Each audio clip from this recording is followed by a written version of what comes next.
This year's theme for Reconciliation Week is reconciliation is more than just a word. And yes, it is. It's a great theme. As an Aboriginal woman that's been involved in reconciliation action planning, or RAPS, for most of my career in some shape or form, I completely value the place it holds in organisations in terms of commitments that we can make as a collective. But what this theme does is recognises that reconciliation lives in the hearts and minds of individuals. And in doing so, it calls to each of us to reflect on how it is that we can enact reconciliation in action. It asks us, I suppose, to reflect on how it is that we speak up, how it is that we stand up, how it is that we learn and reflect with each other, how it is that we can create space for truth-telling so healing can begin, and how it is that we might be able to create a genuine path where we can walk together. Hi, I'm Adrian Marshall, Policy Architect. I'm talking about why reconciliation is important to me. And reconciliation is important to me because working together with communities to improve lives for everybody is important to me. And working with our First Nations colleagues and the people we support to improve their lives is important as well. And I think it's also really important that we recognise injustices of the past and acknowledge those and work together to develop a plan to improve things for the future.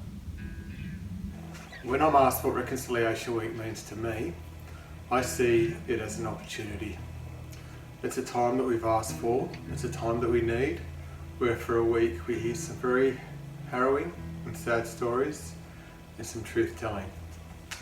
It's also a week, but where we can make amends. It's a week where we can reach across to each other, support each other, and try and heal our country. It's a week to support our elders, it's a week to support our children, and it's a week for me that I'm going to be very, very positive this year. I hope you have a really good Reconciliation Week.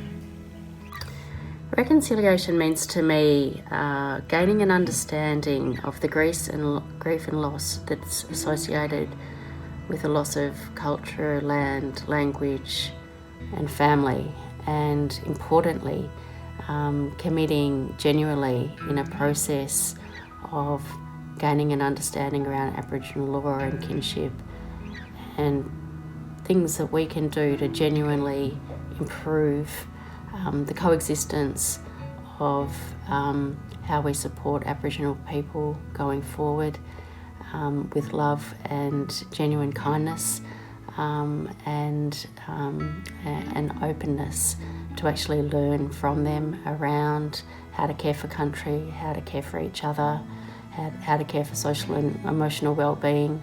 I think we recognise that there is a lot to learn and to commit to that with openness. Ciara here, dialing in from Garnaland. Reconciliation Week is coming up. This is an opportunity for me to reflect on my own behaviours and actions towards reconciliation. I'm looking forward to engaging in community events, to connecting with and having fun with my Aboriginal brothers and sisters through admiring art and dance and all sorts of beautiful cultural events. I'm also looking forward to engaging in some deep listening with a view to travelling towards healing.